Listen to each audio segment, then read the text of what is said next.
Back to news. ఇక మిగిలిన details చూద్దాం. దేశవ్యాప్తంగా విద్యార్థుల నిరసనలు కొనసాగుతున్నాయి. స్టూడెంట్స్ ఆందోళనతో హస్తన అట్టడుగుతోంది. కేంద్ర విద్యాశాఖ మంత్రి ధర్మేంద్ర ప్రధాన్ రాజీనామా చేయాలంటూ కాక్రోచ్ జనతా పార్టీ ఆధ్వర్యంలో ధర్నాలు చేస్తున్నారు. మరింత సమాచారం AAP national chief spokesperson Priyanka Kakkar తో మా ప్రతినిధి శివాని ఫేస్ టు ఫేస్. దేశవ్యాప్తంగా కూడా ఇప్పుడు నీట్ క్వశ్చన్ పేపర్ లీకేజ్ కి సంబంధించి మాట్లాడుకుంటున్నారు. జంతర్ మంతర్ వద్ద కాక్రోచ్ జనతా పార్టీతో పాటు చాలా మంది స్టూడెంట్స్ ఈ నిరసనలో పాల్గొంటున్నారు. సో ఈ నిరసన సగ ఢిల్లీ నుంచి గల్లీ వరకు చేరుకుందని చెప్పొచ్చు, క్లియర్ గా కనిపిస్తుంది. And at the same time education minister Dharmendra Pradhan కూడా రాజీనామా చేయాలని డిమాండ్స్ గట్టిగా వినిపిస్తుంది. సో ఇలాంటి టైంలో కేంద్ర ప్రభుత్వం ఎలాంటి డిసిజన్ తీసుకుంటుందన్న క్యూరియాసిటీ జనాలు ఉందని చెప్పొచ్చు. సో ఇదే అంశానికి సంబంధించి మాట్లాడడానికి ప్రస్తుతం మనతో పాటు Aam Aadmi Party chief spokesperson Priyanka Kakkar garu आपसे माట్లాడే प्रयत्न అయితే చేద్దాం. नमस्ते प्रियंका जी. नमस्ते. तो हम लोग देख रहे हैं जंतर मंतर के पास जो भी प्रोटेस्ट हो रहा है वहाँ पे स्टूडेंट्स भी इन्वॉल्व है, कई सारे लोग भी इन्वॉल्व है. तो इस प्रोटेस्ट को अभी जो हम लोग देख रहे हैं उस पर बहुत सारे ट्विस्ट देख रहे हैं हम लोग. तो सोनम वांगचुक ने तो हंगर स्ट्राइक छोड़ दिया है, तो क्या बाद में क्या व्हाट नेक्स्ट पूछने से क्या आप कहोगे आप? देखिए, CJP is a big movement. Actually, the movement has grown beyond CJP and beyond Sonam Wangchuk ji also. It is good that Sonam Wangchuk ji has ended his strike. We are very grateful for it. His health is very important to all of us. But the students are now demanding, have been demanding from the start, that the incompetent BJP minister, education minister Dharmendra Pradhan should be sacked or he should resign immediately. And 1 crore each of compensation should be given to the families of those who ended their life because of this incompetent BJP government.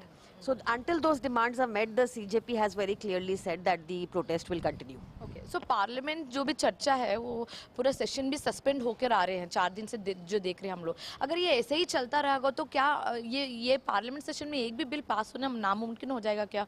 और इसके बारे में कब चर्चा होगी? ये जो भी NEET paper question paper leakage है कब चर्चा होगी? ना केंद्र सरकार सामने आना चाहती है, ना अभी जो भी अपोजिशन है वो भी ना आके बात करना चाहती है. तो इसको ये मामले को कैसा देखा जाए? देखिए, 2014 से चर्चा चल रही है पर कोई एक्शन नहीं हुआ, कुछ चेंज नहीं आया, तो अब रिजाइन करना पड़ेगा.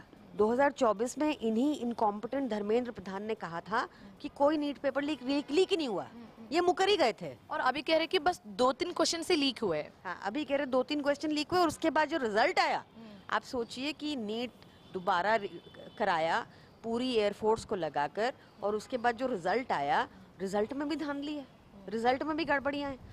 I think it's a very legitimate demand that there should be accountability. Enough discussion has happened with this government and no accountability is leading to many problems in India. तो कई लोग सोच रहे हैं कि सोनम वांगचुक ने हंगर स्ट्राइक तो छोड़ दिए तो अब मामला ठंड हो जाएगा, कोई भी इसके बारे में बात नहीं करे. तो वाकई सच है ये? नहीं, ये सोनम वांगचुक जी ने डेफिनेटली पूरे नेशन की कॉन्शियंस को जगाने का काम किया. But like I said, this movement has become bigger than any brand, any label. It shows the frustration of the youth of our country. And it also gives me a lot of hope that all is not over. And accountability has to be set so that this incompetent BJP should be very fearful. कुछ भी करने से पहले आपने देखा लोगों की आस्था के साथ खिलवाड़ किया इन चंदा चोरों ने. लोगों की गाड़ी में मिलावटी तेल डाल रहे हैं, जो E20 कंप्लाइंट भी नहीं है, लोगों की गाड़ियों को कबाड़ कर रहे हैं और अब बच्चों के भविष्य के साथ खिलवाड़ करेंगे. अभी फास्ट ट्रैक कोर्ट्स भी सेटअप करेंगे करके सेल्फी वीडियो भी रिलीज किए थे, पोस्ट भी किया गया था प्रधान नरेंद्र मोदी जी के ऑफिशियल वेबसाइट से. तो क्या कहना है इसके बारे में? देखिए, मुझे लगता है नरेंद्र मोदी जी को लगता है कि सबकी डिग्रियां फेक हैं और उनको पता नहीं चलेगा. ये तो बहुत क्लियर है कि फास्ट ट्रैक कोर्ट तो हमारे देश में पहले से है और इन्वेस्टिगेशन कौन करेगा? वही पुलिस जिन्होंने निहत्थे यूथ के ऊपर डंडे बरसाए किलों वाले, ये इन्वेस्टिगेशन करेंगे अपने खिलाफ. और जो 2024 में जब धर्मेंद्र प्रधान ने कहा कि कोई पेपर लीक नहीं हुआ, उसके बाद पता चला पेपर लीक हुआ, उसमें जिसको इन्होंने मास्टरमाइंड बताया, आपको पता है कल ही उसको क्लीन चिट दे दी CBI ने. तो nobody is to be blamed under their regime. ऐसे थोड़ी चलेगा. अब तो धर्मेंद्र प्रधान को जाना पड़ेगा. पक्का इस्तीफा देना पड़ेगा। देना पड़ेगा। Thank you so much Priyanka ji join होने के लिए और आपकी ఒపీనియన్స్ షేర్ करने के लिए thank you so much. So చూసారు కదా, ఎట్టి పరిస్థితుల్లో కూడా ఎడ్యుకేషన్ మినిస్టర్ రిజైన్ చేయాల్సిందే అన్నట్టుగా కూడా ఆమ్ ఆద్మీ పార్టీ నుంచి కూడా ఒక గట్టి డిమాండ్ వినిపిస్తుంది. ఒక ఆ పార్టీ నుంచే కాదు, దేశవ్యాప్తంగా స్టూడెంట్స్ నుంచి దగ్గర కూడా ఇలాంటి ఒక డిమాండ్స్ వినిపిస్తోంది. స్టూడెంట్స్తో పాటు దేశవ్యాప్తంగా అన్ని పార్టీస్ నుంచి కూడా డిమాండ్స్ వినిపిస్తుంది. సో చూడాలి, పార్లమెంట్ సెషన్స్ అయితే సస్పెండ్ అవుతూనే వస్తుంది. ఇంకా ఎన్ని రోజులు ఇలా డ్రాగ్ అవుతుందన్న అంశం గురించి కూడా అందరూ మాట్లాడుకుంటున్నారు, చర్చించుకుంటున్నారు. Over to studio.